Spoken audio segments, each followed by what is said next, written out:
Olá, que alegria estarmos juntas novamente. Hoje a gente vai conversar um pouquinho sobre aborto, um tema denso, mas necessário. Mas antes da gente entrar no assunto, eu quero lembrar para vocês das nossas redes sociais, o nosso Instagram, que é o @maternidadenareal.ipptv, e o nosso e-mail, que é o maternidadenareal@ippinheiros.org.br.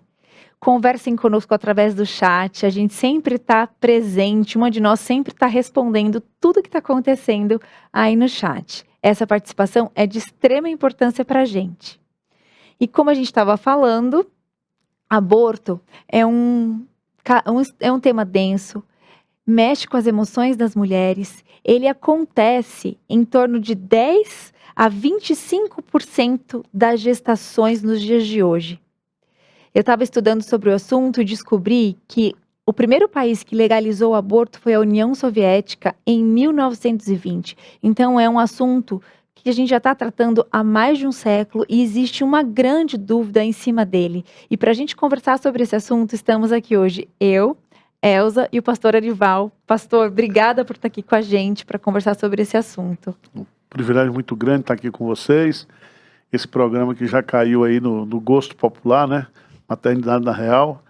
É um programa que tem muita audiência e sempre trazendo a realidade da maternidade e também assuntos que estão envolvidos com a maternidade. Então, quero agradecer o convite, o privilégio de estar aqui com vocês. Eu espero contribuir aqui com alguma coisa, né? Que bênção, pastor.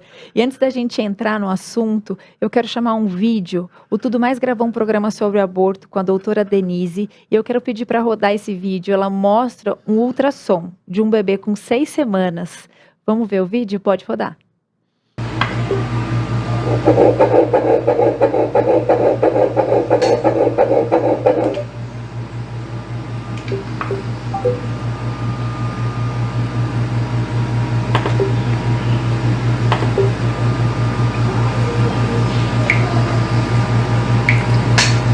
Já tem brotos de braço, broto de perna, membro superior, membro inferior, todinho.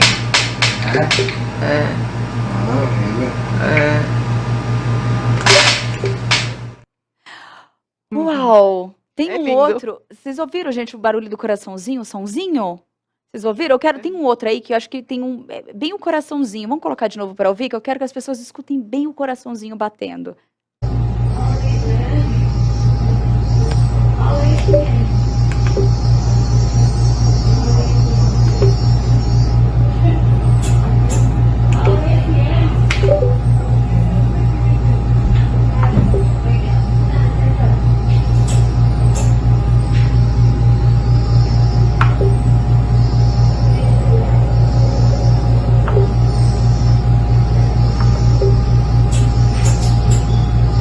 Vou ver se mexeu mesmo.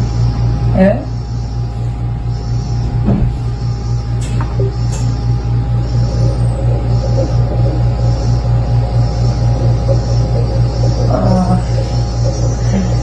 Coraçãozinho, viu? Eu não consigo ver. Vou ver se quero mais alto. Peraí.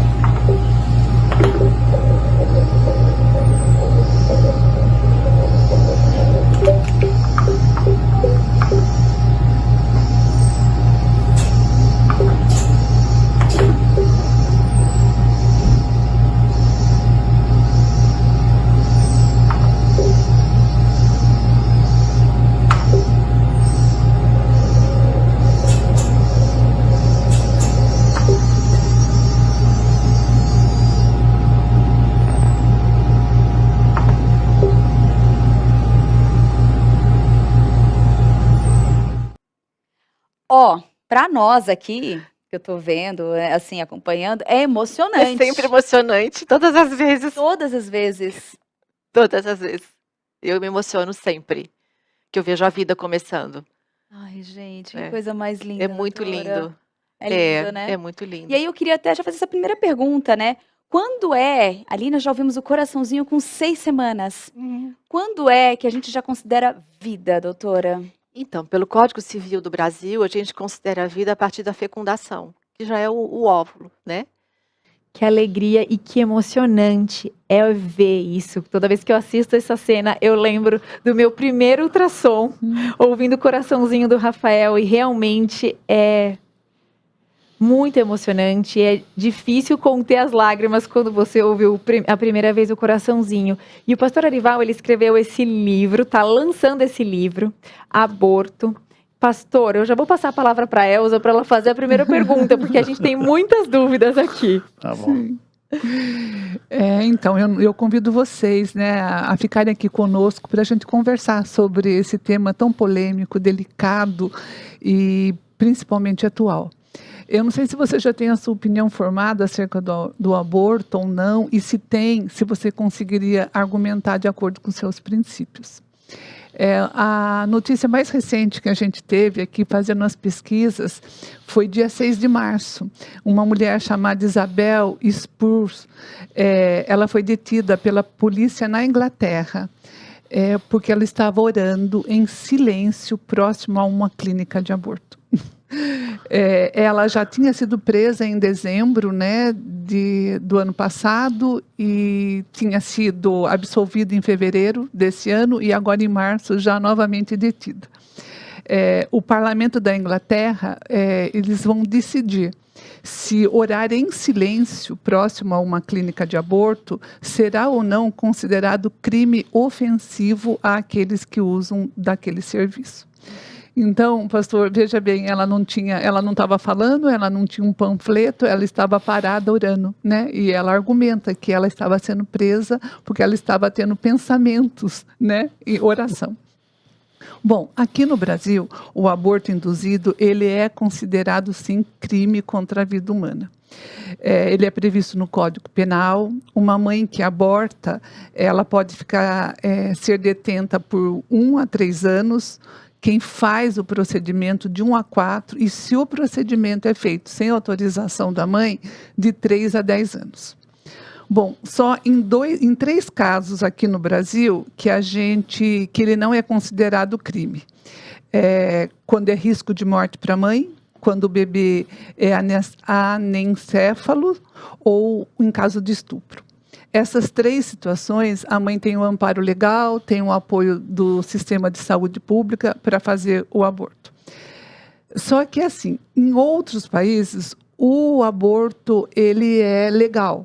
Então, uma mãe brasileira que saia do Brasil, vá a um outro país e faça o aborto, ela não é punida pela lei brasileira porque ela está num território estrangeiro, né? Então, veja bem que a questão do aborto é só a ponta de um iceberg gigantesco.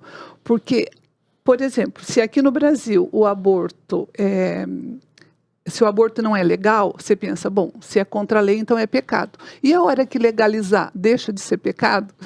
Pastor, o senhor não imagina a alegria que nós temos de ter o senhor aqui com a gente. Para conversar sobre esse tema. Para conversar sobre esse tema.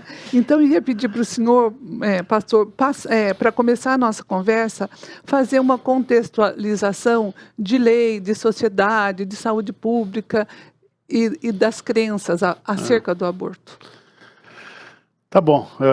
Eu entendo particularmente que o aborto não é apenas um problema de saúde pública, não é uma questão da pauta feminista, não é uma questão de discurso político, mas é uma questão, para nós, teológica, bíblica. Então, quando você vai estudar na Bíblia esse assunto, né, nós não temos um ensino específico, claro, né, intencional sobre esse assunto, porque esse assunto dentro da cultura judaico-cristã, ele é muito tranquilo. Por quê? Porque nós entendemos que a vida humana, ela começa justamente na fecundação. E não é no parto, não é na concepção, mas é na fecundação. E essa tese, que é judaico-cristã, né, ela tem hoje todo o amparo legal da ciência. A ciência, de fato, ela reconhece que quando há o encontro do espermatozoide com o óvulo e há a fecundação, ali começa a vida humana.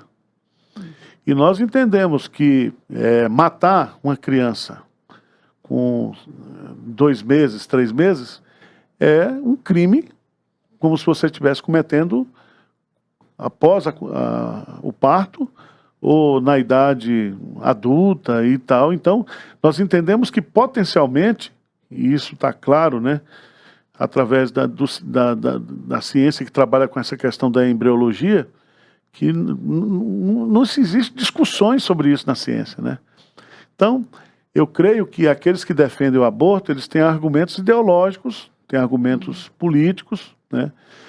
Os argumentos legais, eles são, assim, questionáveis, porque nem tudo aquilo que é legal é correto, né?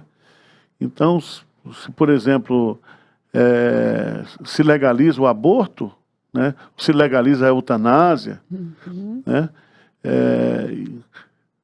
Você pode ter o reconhecimento jurídico, legal do Estado, mas do ponto de vista da perspectiva bíblica, isso é um assassinato, né? Está lá no princípio da lei de Deus, que diz lá, não matarás. Então, esse para nós é um assunto muito tranquilo, né? Nós temos hoje aí cientistas reconhecidos, grande parte da ciência reconhece essa questão. Quer dizer, o ovo, né, o feto, ele não é um conjunto de células, com uma massa amorfa que não tem... Não, ali é uma vida, com todo o seu potencial. E agora, com a questão do DNA, né, que mostra que ali potencialmente você tem toda uma programação de vida. Então, isso, para nós, como cristãos, isto, na minha visão, na visão bíblica, teológica, médica, científica, verdadeira ciência, aí o aborto, de fato, é um crime. E o senhor está falando aqui, eu estou pensando que eu, por exemplo, tive um problema para engravidar e vivia uma fertilização in vitro. E existia a possibilidade ali, naquele momento, de um embrião de 3 dias ser feito um exame genético para entender o porquê dele não se fixar, se era um embrião com problema, se não era um embrião com problema, e é exatamente isso. A fita genética já estava composta e perfeitamente ali dentro, que dá para saber se era um menino, se era uma menina, tudo. Né? Então a gente está aqui falando, e o senhor falando de lei, o senhor trouxe essa questão do não matarás. Né? Essa é a verdade bíblica, é essa a lei que nós temos que seguir, né? E quando a gente fala em vida na Bíblia, né, onde a gente vai entender essa questão de onde começou? Porque eu tenho certeza que isso também está lá, e eu acho que todo mundo conhece esse salmo, e eu acho que eu gostaria de pedir para o senhor falar um pouquinho dele para a gente. Veja bem, quando a Bíblia fala de vida, existem 3 tipos de vida. Existe a vida angelical, que são espíritos sem corpos. Sim. Existe a vida animal, que são corpos sem alma. Certo? E você tem o ser humano, que ele foi feito alma vivente. Então, a diferença fundamental está aqui. Quando você mata um animal, que a gente aqui não está defendendo aqui matar cachorro, bicho, pelo contrário, a gente trabalha em defesa dos animais. Mas eu estou falando do ponto de vista de natureza, o animal, ele é alma vivente. O animal, ele tem um fôlego da vida. Sim. Mas somente o ser humano, ele foi feito alma vivente. E então, quando você fala da morte de um ser humano, você fala que o corpo volta ao pó e a alma volta a Deus que viveu. Então, do ponto de vista da criação do ser humano, ele é eterno. Porque a morte não põe fim à sua existência. E a sua alma, onde está a sua personalidade, a sua vontade, os seus pensamentos, né? Tudo está na alma humana, né? Então, e aí é que nós temos que ter essa diferenciação. Nós vivemos numa sociedade hoje onde os valores estão invertidos, né? É um funil abaixo, funil para baixo. Onde matar uma alma humana é aceitável, você cometer aborto. E agora, se você mata um passarinho, aí não, é um crime hediondo. Então nós estamos vivendo justamente essa inversão de valores, quando o ser humano ele está sendo desprezado naquilo que é a sua essência, né? Quando Deus estabelece, por exemplo, a punição lá depois do dilúvio, em Gênesis capítulo 9, ele estabelece claramente isso, né? Que a punição da morte de uma vida é a outra vida. Sim. Porque nós não temos, do ponto de vista bíblico, divino, autorização para tirar a vida de ninguém, né? Isso aí a gente pode, se você quiser, o Salmo 139, né? Um salmo maravilhoso, né? Que trata desse assunto. E ele dá alguns princípios para a gente. Então, o primeiro ponto que a gente tem que tratar sobre a questão do aborto é onde começa a vida. Se a vida começa na fecundação, então, ali, após a fecundação, e o cientista Eberle coloca isso aqui no prefácio desse livreto, né, mostrando aquela corrida do espermatozoide para fora. Sim. Então, existe ali toda uma providência de Deus, né? E é tão lindo, porque depois que o espermatozoide fura, o próprio organismo reage para que não haja invasão. Não existe a possibilidade de 2 espermatozoides fazer fecundar, né? É um só. E então existe todo um trabalho maravilhoso, um universo no microcosmo que é maravilhoso, que é justamente a questão da existência de Deus, né? E outra coisa que é muito importante é que na fecundação você não gera somente o corpo, mas você gera a alma. Então a pessoa passa a existir a partir do momento da fecundação. Teologicamente existem grandes discussões sobre isso, mas eu particularmente entendo que naquele momento da fecundação Deus cria aquela vida, né? Aquela vida passa a existir e aquela vida é eterna, né? A vida é eterna, porque a alma ela é indivisível. Não existe, se o corpo é XY, mas a alma não. A alma é Deus que cria naquele momento. Ele é o autor da vida, né?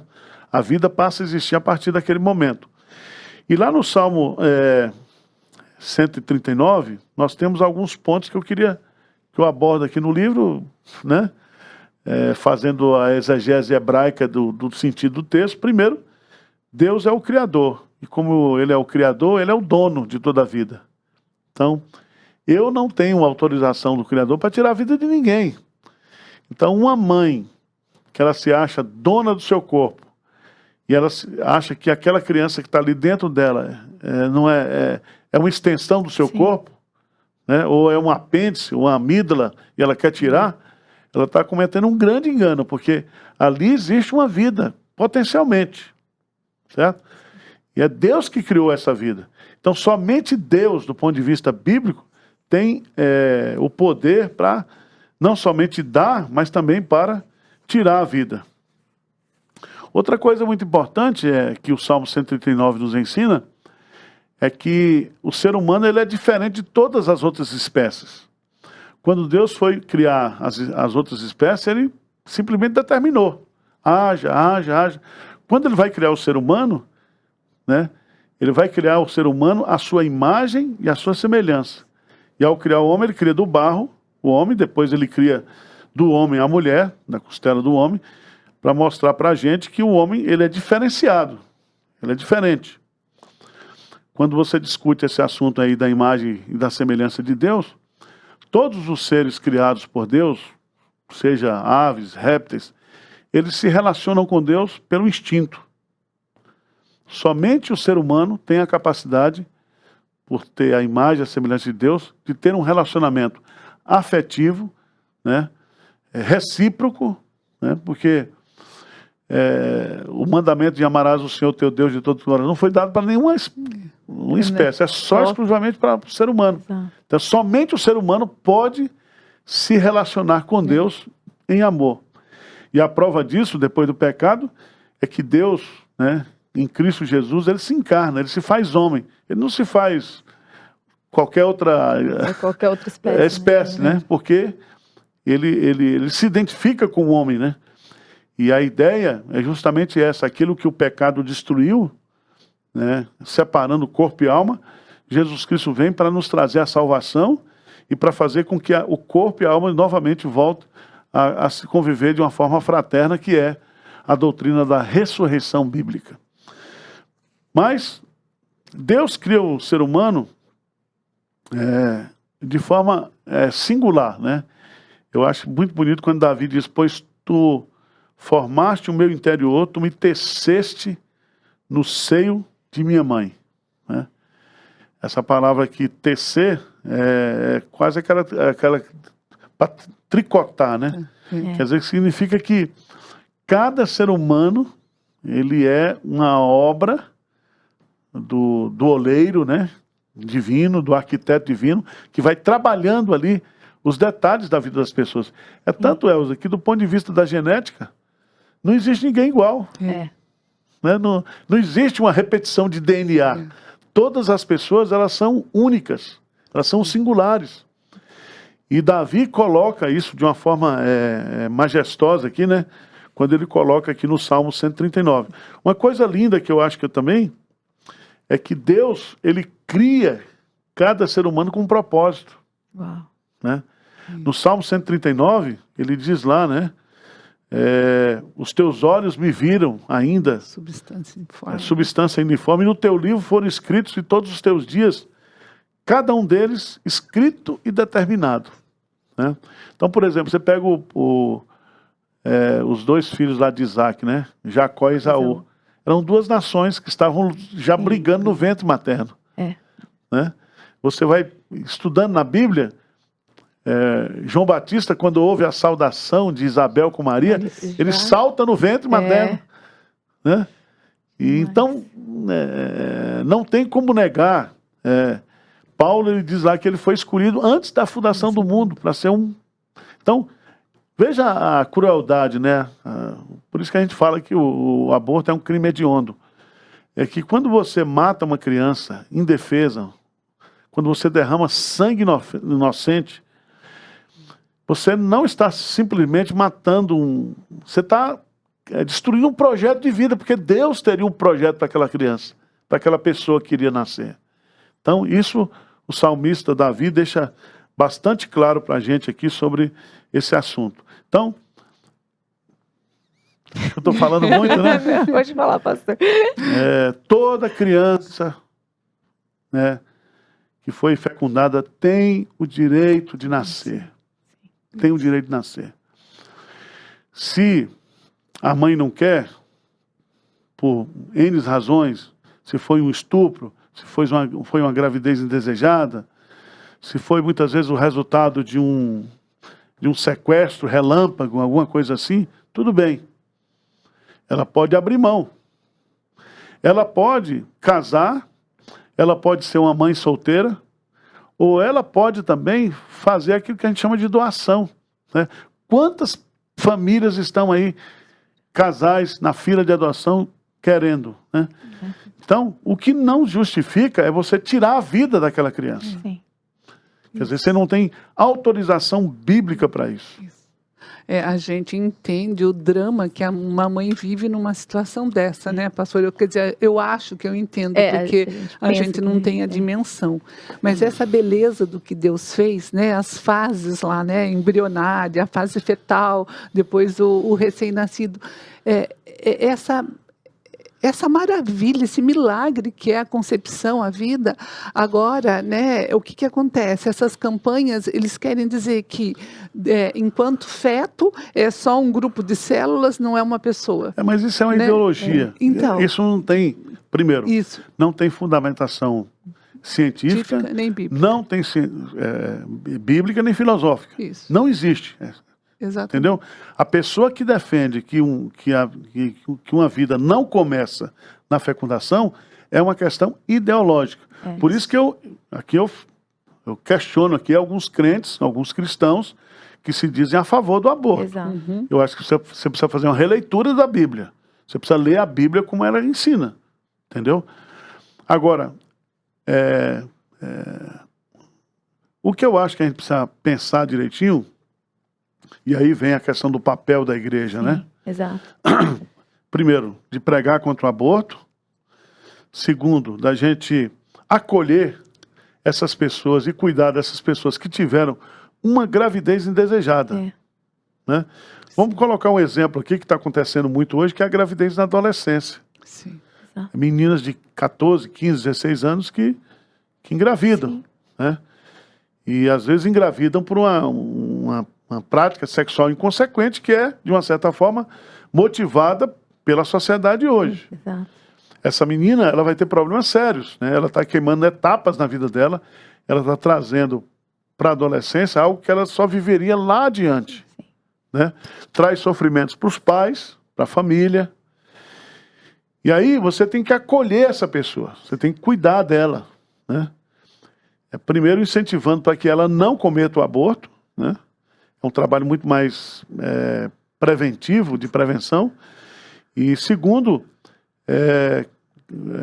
se ela não quer aquela criança, que ela abra mão, né, para outros casais que estão aí na expectativa Exato. de adotar um filho, né? É que eu acho que hoje, infelizmente, né, pastor, é o que o senhor estava falando, o feminismo está vindo de uma maneira bem sutil, né? Entrando nas igrejas, entrando nos lares, nós, como mães e como mulheres, estamos permitindo isso acontecer, e fatos que deveriam ser a gente deveria ser completamente contra, a gente começou a ser a favor e aceitar aquela história, meu corpo, minhas regras, se a pessoa quer, tá tudo bem. Não tá tudo bem, né? Tá totalmente contra a palavra de Deus. Eu até, essa frase, meu corpo, minhas regras, né? Eu até respondi isso na caixa de perguntas, né? A primeira coisa que você, mulher, tem que entender é que quando você tem uma vida dentro de você, aquela vida não é sua. Aquilo não é extensão do seu corpo. Aquilo não é um apêndice, não é uma amígdala. Tá certo? Aquilo é uma vida. E é tão bonito porque quando você vai estudar essa questão do útero na Bíblia, você descobre que o útero ele foi criado como um local de proteção, de nutrição. Sim. É tanto que a criança, quando chega aos 9 meses, né, ela não quer sair. O conforto é tão grande que ela não quer. Porque Deus criou a mulher, né, com essa. Deus não colocou o útero no homem, colocou na mulher, né? Porque é através da mulher que a perpetuação da espécie, junto com o homem, claro, ela vai se dando. Isso. Então, eu creio que se existe um discurso da gente defender a vida, é justamente defender a vida durante o período que a criança está no útero. Né? E exatamente, a Lise também trouxe a questão de fertilização, né? Então, o médico vai lá, ele fertiliza o óvulo, e se Deus não der o sopro da vida, aquilo não acontece. Né? Então, é o tempo todo uma ação de Deus, a vida. Jesus fala, eu sou a vida. Então, o ponto que a gente está trazendo aqui hoje é que o aborto é contra a vida. Né? E eu acho tão bonito também, pastora, que esse valor espiritual intrínseco que tem já na concepção. Porque, me corrija se eu estiver errado, mas eu acho tão bonito. Quem fez as características físicas de um homem e de uma mulher? Deus. Ele quer criar um outro ser com aquelas características. Então, o filho daquele casal, até geneticamente, né, é feito com a capacidade daquele pai e daquele mãe. Lá o Salmo 139 está tudo determinado, previsto, calculado para o propósito de Deus naquela criança. Cada criança que nasce, ela tem uma carga genética do pai e da mãe, mas ela tem um diferencial. Isso. Esse é um ponto que a gente precisa entender. Ela tem características que são singulares, são delas, né? E que o pai e a mãe não têm, né? E que a gente, quando vai no dia a dia da vida, diz... A quem esse menino puxou, né? Puxou nem a mãe, né? Quem é a mãe desse menino, né? Normalmente, cadê a mãe desse menino? Então, isso aí é uma coisa que a gente percebe aí do ponto de vista da experiência prática, etc, né? Às vezes a gente usa um discurso, né, como pai e mãe, diz, nós educamos nossos filhos do mesmo jeito, mas um deu assim, outro assim. Não. Cada ser humano, ele é singular, né? Não existe um DNA similar, né? A figura, né, que Deus usa é justamente aquela questão do vaso e do oleiro. Né? Quer dizer, ele não trabalha, ele trabalha de uma forma exclusiva, né? Cada vaso é um vaso. Não é uma produção em série, onde você reproduz, né? E assim, industrialmente, né? Então, Ele é único, né, é pastor? único. Isso que é bonito, porque Davi chega de... ele usa a expressão no hebraico, né? Assombrosamente maravilhoso não fui criado. Essa palavra assombrosamente é o seguinte, é uma coisa que quando você vai analisar, traz assombro, traz assim um sentimento de reconhecimento que aquilo de fato é uma coisa extraordinária, né? Maravilhosa, né? E às vezes a gente não tem percepção disso, porque nós somos, de uma certa forma, formados culturalmente, e a gente, na nossa formação cultural, né, na nossa personalidade, a gente assume muitos complexos, muitos problemas de rejeição, outras coisas, mas se a gente entendesse a vida da perspectiva que a Bíblia fala, que cada um é feito de forma singular, a gente não teria problema de complexo. A nossa identidade em Cristo. A gente teria uma autoestima muito alta, né? Exatamente, é muito lindo isso, e pensar, né? E a Bíblia, por muitas vezes, fala isso, né? Cada fio de cabelo é diferente, cada, né, o cílio, ele... É impressionante a gente pensar isso. Você sabe que hoje a ciência, pegando um fio de cabelo seu, ela pode identificar você. Sim. Né? E eu fico feliz porque Deus diz lá que nem um fio de cabelo cai na sua... Quer dizer, os detalhes de Deus e eu que estou ficando careca, estou perdendo cabelo, eu fico, Deus, o senhor está cuidando muito de mim. Pensando muito em mim, né? Está olhando muito para mim. Mas olha, pastor, fica essa ideia que a gente está trazendo aqui. Então não adianta a gente pensar assim, eu não vou ter esse filho, depois eu tenho outro em outro tempo e ok, fica tudo. Não, cada um é único. Deus tem um plano único para cada um, né? Elza, é o seguinte, eu com Tássia, a gente tinha um projeto de ter alguns filhos, né? Você acompanhou, Tássia teve uns 2 ou 3 abortos naturais, que é quando o próprio organismo impede, né? Eu me lembro que quando nós chegamos aqui, em 1996, 97, Tássia ficou grávida e os meninos eram pequenos e havia uma expectativa muito grande nossa de ter uma menina, né? A gente queria um 3º filho. A igreja de Pinheiros vibrou, fez festa, fez enxoval. Né? E aí eu me lembro, né? Eu me lembro que no sábado eu deixei os meninos em casa, a gente morava na casa pastoral ali na Eugênio de Medeiros, e nós fomos lá no Brooklyn fazer o exame, né? Para saber qual era o sexo. E quando nós chegamos lá, uma surpresa nossa, né? Não tinha um feto. Era uma massa, quer dizer, significa que a gravidez não foi adiante. Né? E aquilo pra gente foi muito sofrido naquela hora, né? Eu me lembro que Tássia entrou em choro, e os meninos em casa esperando saber qual era o sexo. E aí eu me lembro que eu vim ali na Bandeirantes, aí eu vi uma feira de cachorro, né? Aí eu comprei uma salsichinha, né? Eu comprei uma salsichinha, a Winnie, né? Aí quando eu cheguei em casa e os meninos, papai, e aí, como é que é? Aí eu falei, não vai ter neném mais, tal, papapá, né? Aí eu trouxe aqui essa cachorrinha e tal. Aquilo eu estava tentando desmontar uma bomba, né? Mas depois eu subi, fui pro quarto, à noite eu passei uma noite muito triste, né? Chorando, porque a gente queria aquela vida, né? Depois a gente descobriu que a gravidez, os abortos que Tássia teve, foi decorrente de um problema da tireoide. Né? E ela não engravidava por causa da tireoide. E aí ela detectou o câncer de tireoide, fez a cirurgia, né? Foi um outro momento difícil também, que os meninos estavam na pré-adolescência e os médicos disseram, não, a Tássia, ela pode perder a voz. Eu falei, misericórdia. Ela canta e dá aula, vai perder a voz, como é que vai ser o negócio, né? E a gente viveu um momento assim muito difícil.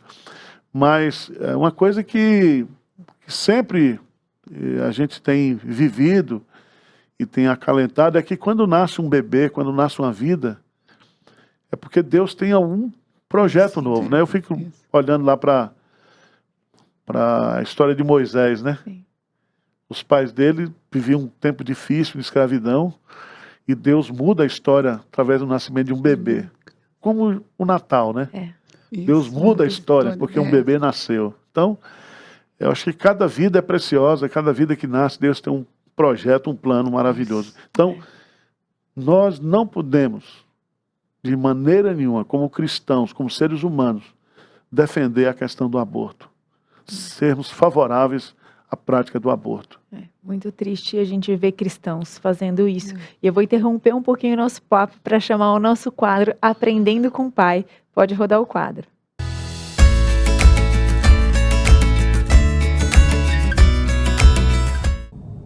Oi, gente, tudo bem?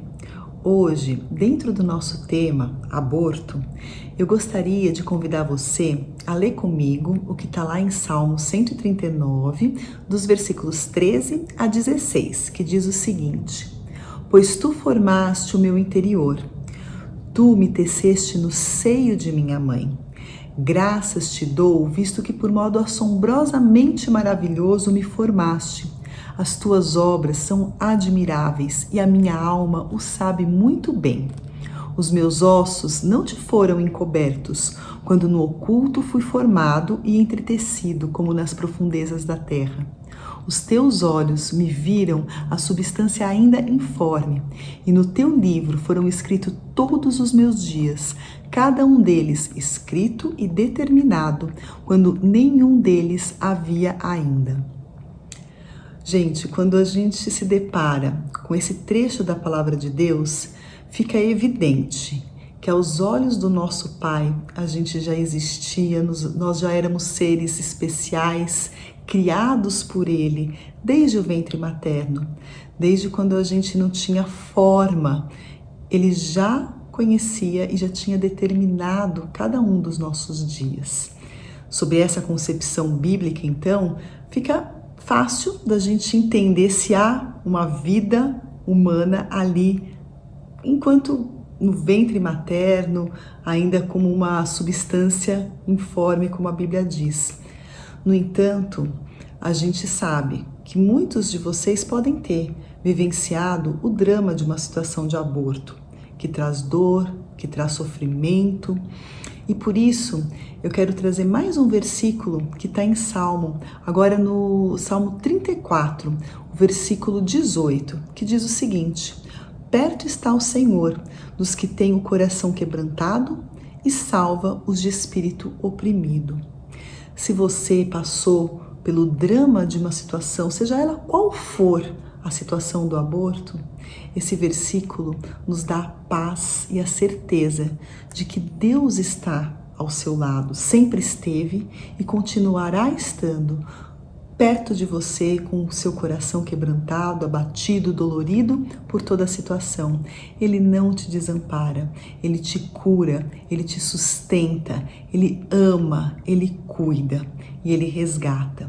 Que a gente possa ter essa compreensão e essa certeza que, independente de qualquer coisa que tenha acontecido, independente da dor, do seu coração sofrido, da luta, o Senhor está perto, o Senhor se compadece, o Senhor te salva. Que essa certeza você possa carregar, encontrando no Senhor a paz a cada dia da sua vida. Que Deus nos ajude e nos abençoe.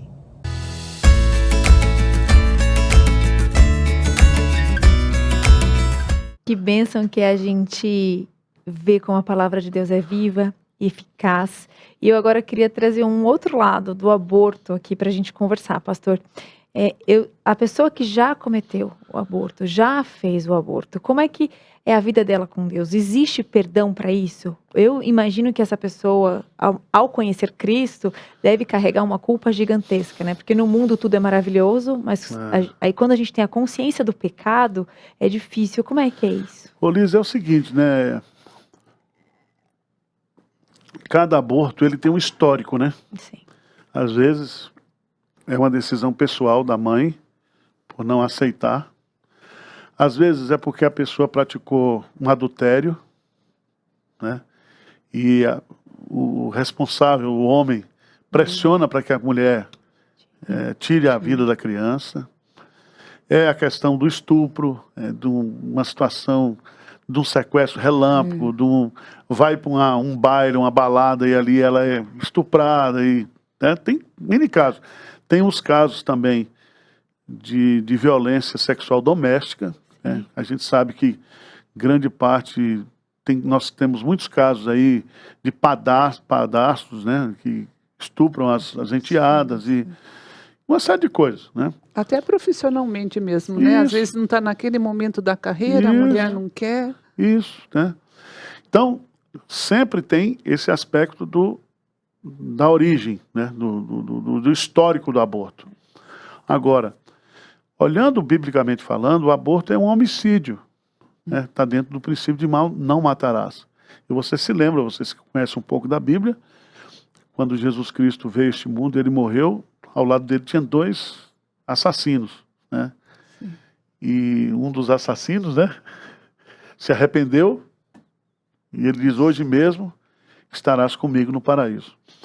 Eu creio que há perdão, né, se a pessoa... E aí eu acho que é o papel da igreja, não é só dizer nós somos contra o aborto, né, mas levar uma palavra de graça para as pessoas, para as mulheres que cometeram aborto, para aqueles pais que foram coniventes com o aborto da esposa, né, dizendo que Deus perdoa, que Deus nos dá um recomeço, né? E eu sempre, lá no fundo do meu coração, eu vejo o seguinte, que uma criança que é abortada, ela tem um cuidado especial de Deus, porque abortou o físico, mas a alma da criança já existe, né? Exato. E Jesus Cristo tem um carinho muito especial quando ele diz que o reino dos céus pertence às crianças, né? Então, elas não têm culpa, né, nesse processo aí. Mas eu acho que o papel da igreja é apoiar, é acolher, é ministrar graça, perdão, né? E a gente sabe que, sendo o aborto um crime, né, outros crimes podem ser praticados que não têm esse nome de aborto e que tem o perdão de Deus. Aliás, o único pecado que a Bíblia fala que não tem perdão é a rejeição, né, do Evangelho de uma forma consciente, aquilo que se chama de pecado contra o Espírito Santo. Mas eu quero até deixar uma palavra aqui de ânimo para a gente, né? Eu acho que a igreja tem que acolher. Eu vejo já falei com vocês, vou repetir aqui. Quando a pessoa ela engravida, ela tem várias opções. Primeiro, casar, né? Se for uma gravidez de 2 jovens, né? Isso. Casam e vão viver em família. Segundo, a mãe, se é mulher, ela tem a opção de ser mãe solteira. Sim. Com todo o apoio da igreja, né? Com todo o carinho da igreja. Terceiro, ela pode doar, né, aquela criança para adoção. Isso. Então, o que a gente não pode é tirar a vida daquela criança, porque aquela criança não pediu para nascer, né? Então fica claro para a gente aqui essa questão que a gente não pode concordar com o aborto, porque biblicamente é uma vida. Mas a gente sabe que essa polêmica, né, ela vai se estender na sociedade, assim, toda essa maquinação para tirar a vida de um bebê vai continuar. E tem vários slogans, né, pastor? Eles falam assim: nem presas nem mortas, né? É um dos slogans a favor do aborto. Eles acham que as mulheres têm que decidir, o Estado tem que garantir e a sociedade tem que respeitar. Mas sabe o que estudando para fazer o programa hoje eu percebi? Ninguém fala dos danos, ninguém, é muita gente, mas pouco se fala dos danos que uma mulher sofre quando é passada por esse procedimento do aborto. Você imagina o seguinte, a mulher, ela já tem na sua carga genética, na sua feitura, né? Na sua feitura como mulher, essa questão da maternidade. Sim. Então, você se lembra do caso de Salomão, né? Quando 2 mulheres estavam decidindo quem era a mãe da criança. Ele disse: não, então eu vou dividir a criança. E aquela que era mãe mesmo disse: não. Então eu prefiro que a criança não morra, mas que ela crie a criança. Então, é antinatural o aborto. Isso. O aborto é uma coisa antinatural.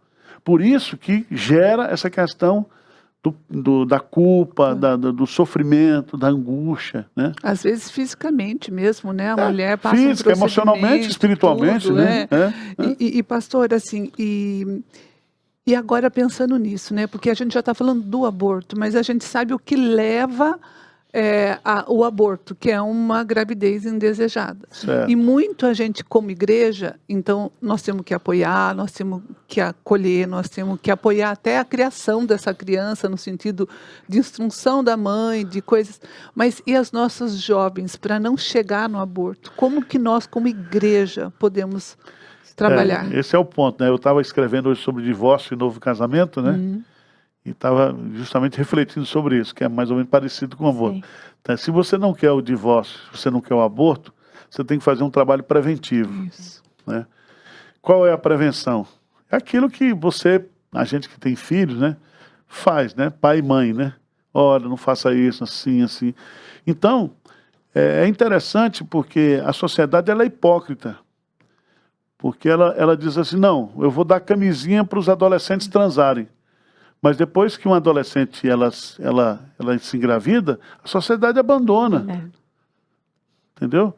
Então não tem responsabilidade. E todos nós sabemos que o que é o problema de uma gravidez na adolescência. Né?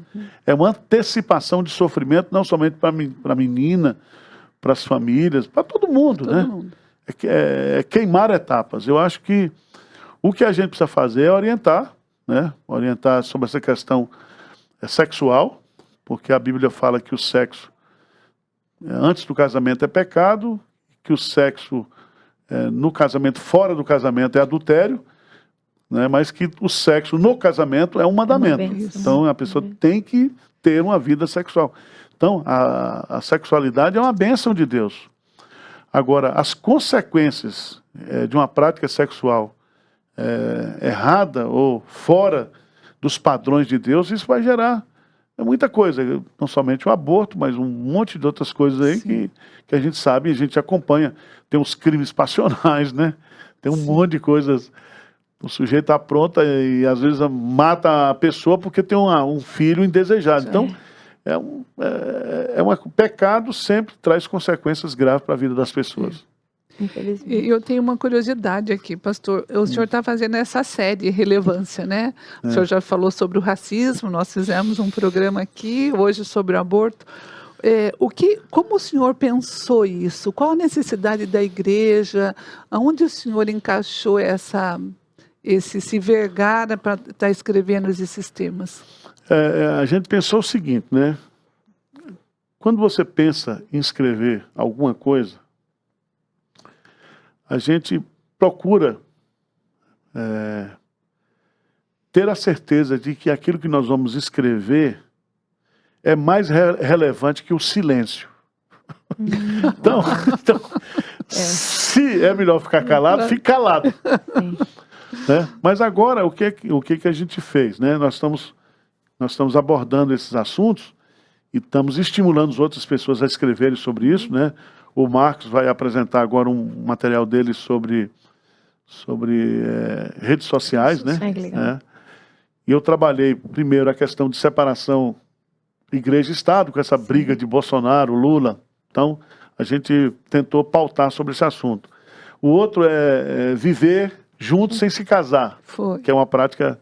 E a outra foi sobre o racismo e agora essa aqui sobre aborto. Eu estou com mais uns 2 temas aí, que é sobre pobreza, o discurso da pobreza, que é um discurso extremamente falso, né? Quem mais fala de pobreza é aqueles que exploram a pobreza, que tiram proveito da pobreza, mas eles não estão dispostos a resolver absolutamente nada acerca da pobreza, né? Tem uma visão bíblica sobre essa questão da pobreza. Então, para mim, esse tema aborto, ele é um tema extremamente relevante, né? Nós estamos discutindo aqui, no Brasil todo, no mundo todo, existe essa discussão. Você sabe que lá nos Estados Unidos, durante um período aí de 30, 40 anos, o aborto foi legalizado, né, reconhecido. Alguns estados não, porque ela é diferente da gente, cada estado tem a sua lei, mas milhões de crianças foram mortas. Né? Então, é uma coisa, assim, impressionante, né? Muito Impressionante. E, infelizmente, né, pastor, a gente vê que cada vez mais a vida está sendo diminuída, né? Sim. Então, assim, você casa e tudo é mais importante do que você ter filho, né? Isso. Na verdade, tudo é mais importante do que casar. Primeiro você faz tudo, depois você casa, né? Constituir família, assim, fica por último. Depois que você casa, não, deixa para ter filho depois, deixa para ter filho depois. Nós gravamos aqui um programa sobre maternidade tardia e uma coisa que a Sociedade Brasileira de Medicina diz é que a partir dos 35 anos já é tardio, então quer dizer, já é uma gravidez com riscos e a gente está deixando isso para depois e quando decide, alguns decidem acima dos 40 anos porque quiseram ou porque tiveram algum problema, ou outros decidem não ter filhos, né? Então usam os métodos contraceptivos para isso, ou quando engravidam abortam, que é o que a gente tem visto. Então assim, a gente pode olhar e analisar que a sociedade está completamente doente nessa questão, Sim, né? Liz, por quê? Veja bem, um dos propósitos do casamento é a perpetuação da espécie. Não significa que você vai povoar o mundo você sozinho com seu marido, mas se você tem que dar uma contribuição. 1, 2, 3, né? Pelo menos um, né? Pelo menos um. Você dá a sua contribuição. Porque isso está lá, crescer, multiplicar e encher a terra. Eu li um livro escrito por uma socióloga francesa que ela combate essa questão dos filhos, né? E ela acha ela coloca lá 50 razões para não ter filhos. Mas ela tem 2 filhos adolescentes, entendeu? Então, não sei se foi pela experiência amarga dela, mas o que eu achei interessante é que todos os argumentos que ela usa são argumentos, eu diria assim, falaciosos. Não tem fundamentação. Não é bom porque o filho estraga a sua vida. Não, é porque o filho custa caro, né? E a gente sabe que a gente tem filho, né? Tem um site aí que você coloca lá, né? Quanto custa um filho da maternidade até a faculdade? 2, 3 milhões de reais. Tudo bem, mas você venderia seu filho por esse valor? Jamais. Né? Então, são coisas que o dinheiro não compra, não dá para você materializar isso. E ela também só pode falar isso porque a mãe dela não pensou assim, né? E uma coisa que a gente tem observado é que as sociedades, principalmente as sociedades europeias, que pregaram essa questão do controle, né, da natalidade, hoje elas estão pagando um preço altíssimo. Sim. Porque os movimentos, por exemplo, como os movimentos islâmicos, né, eles produzem muitos filhos, né? E recentemente, há uns 10 anos atrás, eu vi que na França houve um movimento do governo para que os franceses tivessem filhos, porque praticamente a sociedade portuguesa, por exemplo, está envelhecida, não tem filhos portugueses. Então, e nós temos que pensar nisso, porque eu digo até por interesse, né, Elza? Quem é que vai pagar minha aposentadoria se não tiver gente trabalhando para contribuir? Então, é uma preocupação muito grande que a gente deve ter. E geralmente esses movimentos socialistas, anticristãos, a primeira coisa que eles propagam é justamente a destruição da família. Isso. Né? Eu vejo aí as campanhas de vasectomia no sistema de saúde público, para não ter filho, etc. E um discurso falso de que ter filhos, isso traz a pobreza, gera... Pelo contrário, né? É bênção vida, de né? Deus, é a herança do Senhor. Vida, né? É uma casa com filhos, tem vida, né? Tem vida, o tempo inteiro tem vida. E o senhor falou a frase, né, que filho custa caro. Esses dias eu vi um post, né, no Instagram, eu não lembro de quem era, mas ele falou assim, filho não custa caro, pais custam caros, porque a gente cria a expectativa de que meu filho vai ter isso, aquilo outro, e aí o seu filho, lógico que tem a questão, né, de alimentação e tudo mais, mas de fato é isso, a gente cria expectativa, eu vou dar isso, eu vou dar aquilo outro, e aí vai só subindo o nível e o valor de criar um filho, e não é tudo isso. Né? Sendo que o valor da gente como cristão de ter filhos é que o reino de Deus avance, que o evangelho chegue num tempo onde a gente não vai estar, né? Exatamente. E infelizmente nosso tempo está chegando ao fim, mas antes da gente ir embora, eu quero chamar um vídeo com uma dica da doutora Thaisa Simões. Pode rodar o vídeo.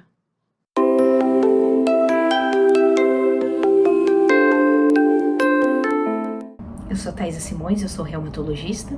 Como dica de saúde hoje eu vou falar sobre vitamina D. Enfim, um assunto que dá muito na moda, muita gente pergunta, né? Na prática, o que a gente tem de orientação para pacientes em geral, pacientes saudáveis, sobre a quantidade de vitamina D que a gente precisa por dia? Para pessoas jovens, né, desde a infância, adolescência e pacientes jovens sem nenhuma doença, não existe muita preocupação em recomendação formal mesmo em se ficar dosando vitamina D, porque a gente coloca, dependendo da sociedade, né, existe uma controvérsia, níveis entre 20 e 30 como sendo os normais. Mas se a pessoa não tem nenhuma doença e ela é uma pessoa saudável, que se expõe ao sol regularmente, geralmente ela vai ter níveis próximos disso.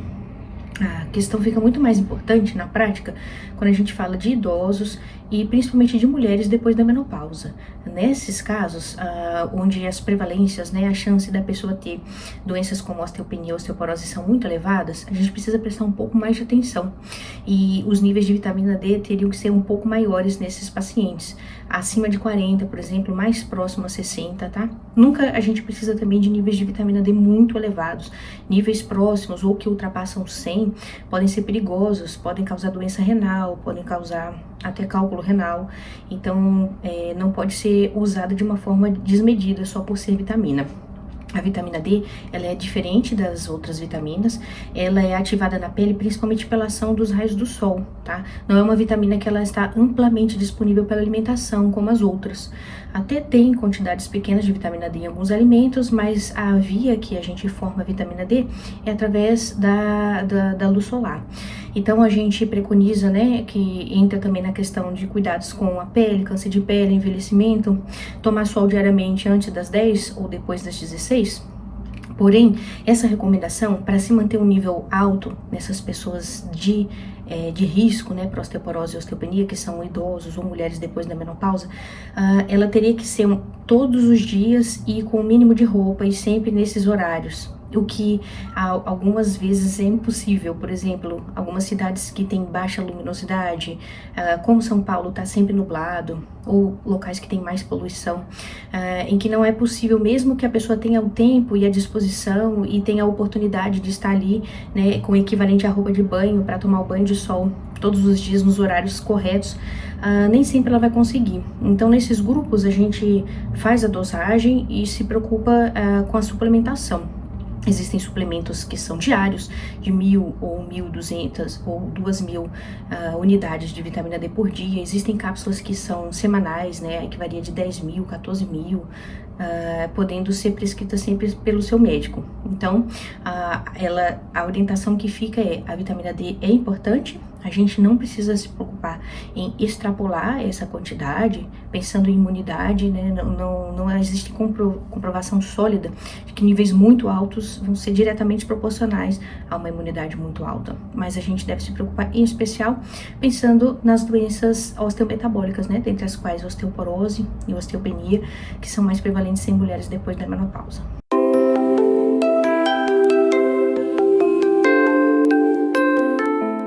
Obrigada, doutora Thaisa. Doutora Thaisa vai estar sempre aqui com a gente.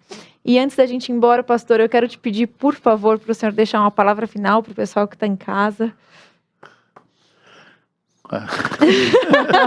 Depois de tudo isso, né? Primeiro eu quero agradecer, né, o Maternidade na Real pelo esse trabalho maravilhoso que a gente tem feito. Tem sido aqui um veículo de confirmação dos valores bíblicos, familiares, né, maternais. Isso. E o privilégio que eu estou tendo de estar aqui hoje, né, lançando aqui um estudo bíblico em defesa da vida, né, com vocês aqui, tendo esse papo extremamente agradável aqui. E eu quero reafirmar aqui que nós, como cristãos, nós somos totalmente contrários ao aborto, né? Isso não é uma questão política de direita e de esquerda, não é um problema de ideologia, se nós somos feministas, se nós somos machistas, mas são princípios da palavra de Deus, tá certo? Grande abraço. Que bênção. Obrigada, pastor, mais uma vez. A gente agradece a sua presença aqui. Para a gente é sempre muito bom conversar com o senhor. E eu quero lembrar que o livro O Aborto, ele está à venda na nossa editora Ezion. Só vocês entrarem no site da Ezion, vou pedir para Lu colocar para a gente aí o site. E vocês podem entrar, já está à venda, já chegou, né? Vocês estão vendo aqui na minha mão, porque estava na pré-venda, mas já está disponível. E não tem como ir embora desse programa sem falar para você que tem alguma dúvida, que vive ou que passou por isso, por esse processo, de que há graça para você.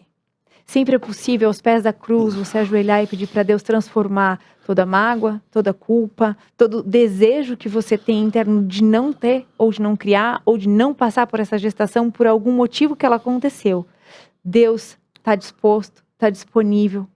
Ora, entrega, se precisar, peça ajuda. Nós, como igreja, estamos aqui para te ajudar, para que isso não aconteça na sua vida, para que você seja também a favor da vida, porque é um belo lugar na graça de Deus para a maternidade. Até o próximo programa. Tchau, pessoal. Tchau. Tchau, pessoal.